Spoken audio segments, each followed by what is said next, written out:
Good morning बच्चों। अब हम लोगों ने अपने पिछले वीडियो में उत्पादन संभावना वक्र के बारे में अर्थशास्त्र में जाना था कि उत्पादन संभावना वक्र क्या होता है। आज हम समझेंगे कि उत्पादन संभावना वक्र की विभिन्न स्थितियां क्या हैं और अवसर लागत किसे कहते हैं।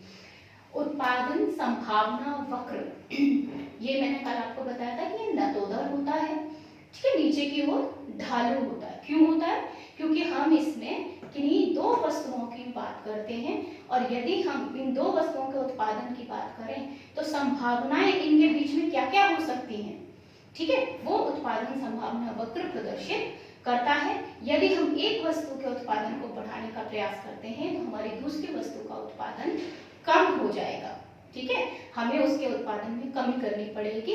ये हमारे उत्पादन संभावना वक्र की प्रमुख मान्यता होती है। तो यहाँ हमारे वक्र में दो वस्तुएं हैं x और y, और हमने x एक्सिस पे दिखाई है वस्तु, y हमने y एक्सिस पे दिखाई है। तो मैं विभिन्न स्थितियां आपको बताऊंगी। सबसे पहले इसके ग्राफ की ये जो हमने बनाया है वक्र, ठीक है, इस वक्र के अंदर का जो हिस्सा है ये किस बात को दर्शा रहा है?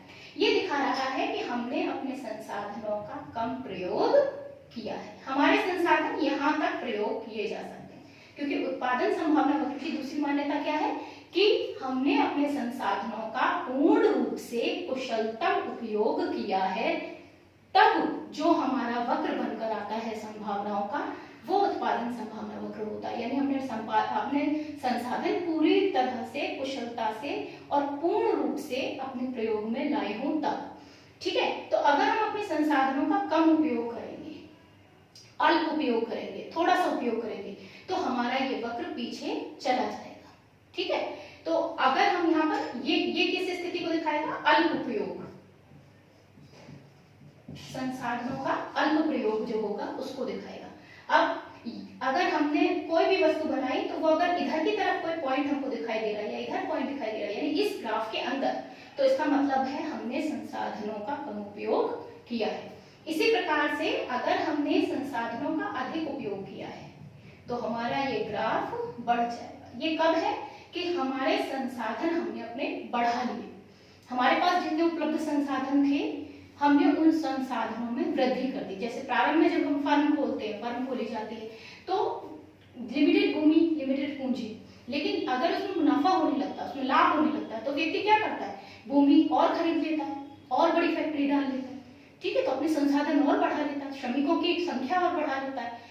तो वो अगर हमने संसाधनों में समृद्धि की तो ये क्या है? ये है संसाधनों का अल्प उपयोग, ठीक है, जबकि ये है संसाधनों का की समृद्धि। समृद्धि मतलब संसाधनों में हमने वृद्धि कर दी, ठीक है। अब हमने संसाधनों में यदि x में भी उतनी वृद्धि की, y में भी उतनी वृद्धि की है, तो हमारा टोटल ग्राफ ऐसे आएगा। अब मान लीजिए हम अपने संसाधनों में समृद्धि तो नहीं कर रहे हैं, हम क्या कर रहे हैं कि संसाधनों में जो समृद्धि दोनों में नहीं कर रहे, x और y दोनों में नहीं कर रहे, हम किसी एक ही में कर रहे हैं।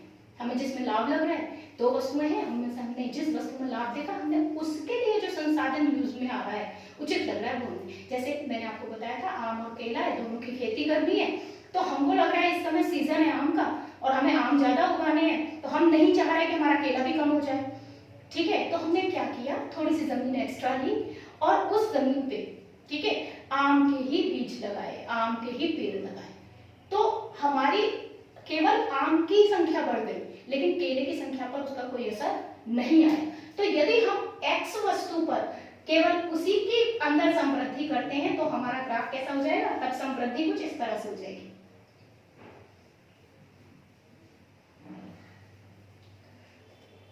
केवल x वस्तु हमारी बढ़ गई, ठीक है। और अगर हमने x नहीं, हमने अगर y को बढ़ाया, केवल हमने मान लीजिए नहीं, हमें तो सब सीजन नहीं है आम का, आम तो होगा ही नहीं, और लेकिन हमारे पास हमने जमीन खरीद ली है एक्स्ट्रा, अब हम चाह रहे हैं कि कुछ और भी उगाएं, तो हमने केले उगाने की सोची है, आम उतने ही हैं, आम भी कम नहीं करना चाह रहे, तो हमने जो एक्स्ट्रा जमीन है उसमें हमने अपने केले लगा लिए, यानी हमने अपने y जो हमारा है वस्तु, y वस्तु को हमने उत्पादन बना लिया। तो ये y के लिए हो गया, समझ में आ गया। तो ये है संसाधनों के लिए हम विभिन्न उपयोग कैसे दिखाएंगे। अच्छा, अगर हमारा ग्राफ यही है, ठीक है, हमने ये चेंज नहीं किया, हमारा ग्राफ यही की यही है और हमने ना संसाधनों में वृद्धि की है ना संसाधनों में कमी की है, हमारे संसाधन इतने ही हैं। ऐसी स्थिति में कोई हमसे कहे कि भाई हमारी क्षमता है 100 किलो उगाने की और हमसे कह रहा है नहीं साहब हमें तो 120 उगवाने हैं, हमें तो 120 चाहिए, तो ये हमारे लिए क्या होगा, अप्राप्य है। तो ये संयोग कैसा हो जाएगा, अप्राप्य। ये संयोग प्राप्य कब होता, प्राप्य मतलब प्राप्ति के योग्य, ये तब होता जब हम अपने संसाधनों में वृद्धि करते हैं। अगर हम अपने संसाधनों में वृद्धि नहीं कर रहे हैं तो ये हमारे पहुंच से बाहर है, हम इसे प्राप्त नहीं कर सकते, तो ये अप्राप्य संयोग। तो यहाँ जो पॉइंट मिलेगा वो हमारा अप्राप्य संयोग, यहाँ जो मिलेगा वो अल्प संयोग है, प्राप्य बट लेकिन हमने संसाधनों का कम प्रयोग किया है। और सबसे भी बेस्ट जो होगा वो होगा जब इन दोनों संसाधनों के बीचों बीच का संयोग होगा। तो जो मैं एक पॉइंट दिखा रही हूँ ये है श्रेष्ठतम संयोग, ये सबसे बढ़िया संयोग है। इसमें x वस्तु भी बराबर उतनी ही उगाई जा रही, मतलब उतना ही उसका उत्पादन हो रहा है जितना y वस्तु का, ठीक है। तो कभी अगर श्रेष्ठ संयोग पूछा जाए कि उत्पादन संभावना वक्र में श्रेष्ठ संयोग को दर्शाइए, तो श्रेष्ठ संयोग बीचों बीच उस ग्राफ के बनाया जाएगा। अगर अल्प संयोग तो वो हम अंदर की तरफ के बिंदु दिखाएंगे, अप्राप्य संयोग बाहर की तरफ के बिंदु दिखाएंगे। अगर हम संसाधनों की समृद्धि दिखानी है तो ये ग्राफ बढ़ जाएगा। संसाधनों के अल्प प्रयोग पे ग्राफ किस तरह का होगा, अंदर की तरफ। इसे हम संसाधनों का विनाश भी कहेंगे, है ना, क्योंकि इसमें हम संसाधन को पूरा यूज नहीं कर रहे हैं तो संसाधन का विनाश कर रहे हैं, ठीक है। और अगर हम संसाधनों की समृद्धि करेंगे तो बाहर की तरफ दिखा देंगे, ठीक है। तो ये विभिन्न स्थितियां हैं उत्पादन संभावना वक्र की। अब इसके बाद हम लोग पढ़ते हैं अवसर लागत क्या है। अब मैं आपको उदाहरण देती हूँ। मैंने देखिए एक किसान है या सॉरी एक मजदूर है, चलिए मैंने उदाहरण मजदूर का दिया तो मजदूर ले लेते हैं। मजदूर है, अब वो मथुरा का निवासी है, ठीक है, और उसके सामने ऑप्शंस हैं कि वो मजदूरी करने जाए तो कहाँ जाए। अगर वो मथुरा में मजदूरी कर रहा है तो मथुरा छोटा है, उसको 300 रुपए करीब मजदूरी मिल रही है प्रतिदिन की। अगर वो आगरा जाता है, आगरा मथुरा के कंपैरेटिवली बड़ा है और आगरा में उसको ज्यादा मुनाफा मिल रहा है, उसको 500 रुपए मिल रहा है। दिल्ली जाता है तो 1000 रुपए मिल रहा है, दिल्ली और बड़ा है, दिल्ली तो भाई देश की राजधानी है तो हाँ 1000 रुपए मिल रहे हैं। अब उसके सामने समस्या ये है कि वो मथुरा में रहकर अगर करता है तो मथुरा में उसे कहीं, क्योंकि वो निवासी मथुरा का है तो उसे कहीं जाने का खर्चा नहीं करना, उसे कहीं रहना नहीं पड़ेगा, तो वो 300 रुपए कमा पाएगा लेकिन अपने घर पर रहेगा। आगरा में अगर जॉब करता है, आगरा में जाता है, आगरा मजदूरी करता है तो आगरा आना जाना पड़ेगा, या तो डेली आ जाएगा या फिर अपना वहां पर रहना पड़ेगा। ऐसे ही दिल्ली में, तो अब उसके सामने ये 3 ऑप्शन है। वो ये देखेगा कि आगरा अगर उसको जाना है, ठीक है, उनमें से वो कौन सा चयन करेगा, आप सोचो। तो अगर उसको दिल्ली में रह रहा होता तो 1000 रुपए बहुत बढ़िया था, बट लेकिन वो दिल्ली तो रह नहीं, ठीक है, रहता मथुरा में, उसका परिवार मथुरा में है, उसको वहां अलग से रहना पड़ेगा, मथुरा में भी खर्चा होगा, दिल्ली में भी खर्चा होगा, तो ये सारी चीजें उसको देखनी है। अब मान लीजिए इसमें वो दिल्ली को चयनित कर लेता, वो ये सोचता है कि दिल्ली में मैं रहता भी हूँ तो कम से कम मैं अपना गुजारा कर लूंगा, और 1000 रुपए में से ज्यादा अगर मैं अपने 250 रुपए भी खर्च करता हूँ, 300 रुपए भी खर्च करता हूँ, तो भी मैं 700 रुपए बचा लूँ। मथुरा में रह के तो मुझे 300 मिल रहा है, तो वहां जाकर मैं पैसे बचा पा रहा हूँ। ये सोचकर अगर वो दिल्ली जा रहा है तो आगरा में भी वो उतने ही रुपए खर्च करके या उससे कम ही रुपए खर्च करके वो रह सकता है, ठीक है, तब भी वो मथुरा बराबर बचा सकता है।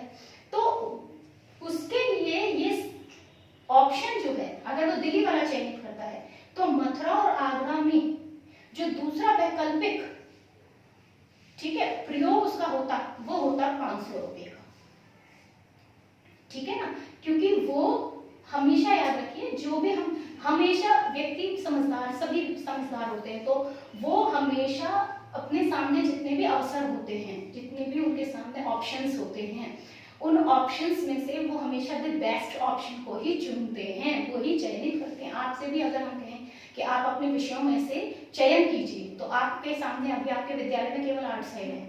अब मान लीजिए आपके विद्यालय में आर्ट साइड भी होती, साइंस साइड भी होती है ना, और आपके विद्यालय में मान लीजिए कॉमर्स भी होती है, ठीक है। अब आपकी मर्जी है, आप साइंस चुनते हैं कि आप आर्ट्स चुनते हैं कि आप कॉमर्स चुनते हैं। आप में से कुछ बच्चे हैं जिनको मैथ्स बहुत अच्छा लगता है, साइंस बहुत अच्छा लगता है, तो वो साइंस चुनते हैं।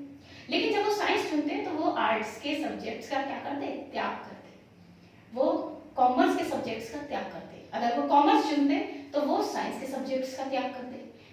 ठीक है, तो आपके सामने जब 3 ऑप्शंस होते हैं, 3 या 3 से ज्यादा ऑप्शंस होते हैं, तो आप उन ऑप्शंस में से अपने लिए वो ऑप्शन चुनते हैं सोच समझकर जो द बेस्ट होता है, जो सबसे बढ़िया होता है।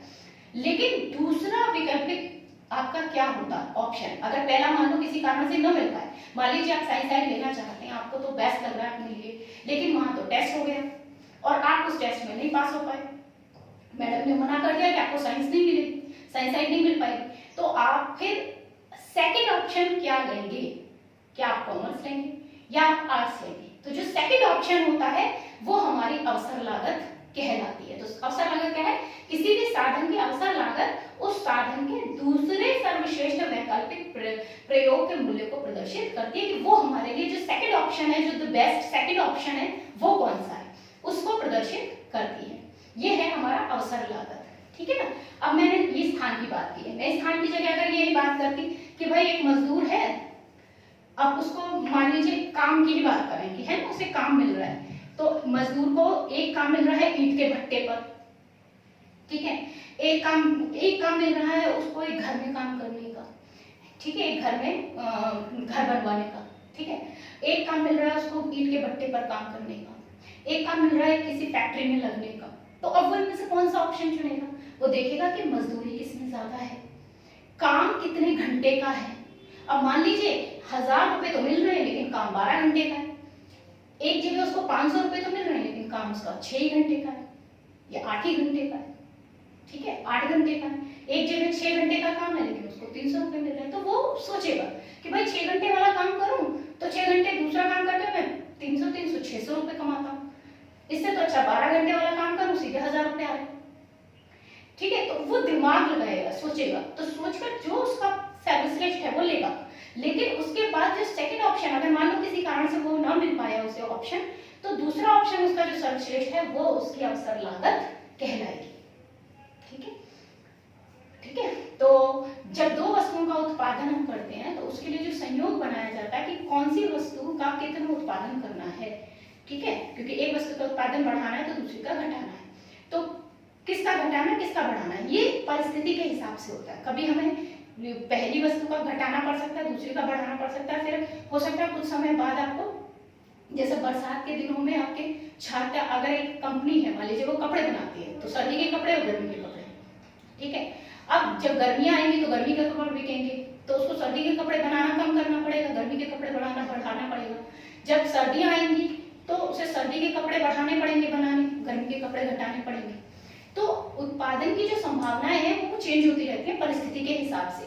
तो ये जो संयोग है उसमें बेस्ट ऑप्शन हम लोग उस समय का उसकी परिस्थितियां देख करके लेते हैं, लेकिन सेकंड ऑप्शन हमारा तैयार रहता है कि अगर हमारा पहला ऑप्शन लागू नहीं होता है तो सेकंड कौन सा बेस्ट ऑप्शन है, वो हमारी अवसर लागत कहलाएगी।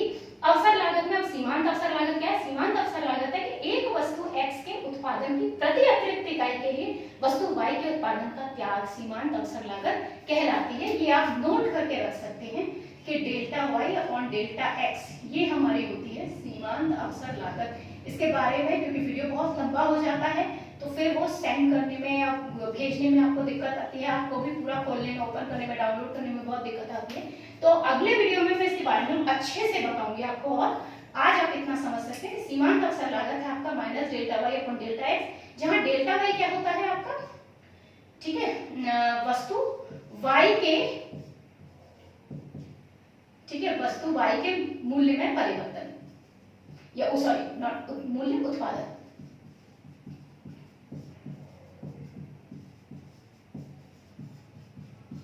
और वस्तु x क्या, डेल्टा x क्या है, वस्तु x के उत्पादन का परिवर्तन।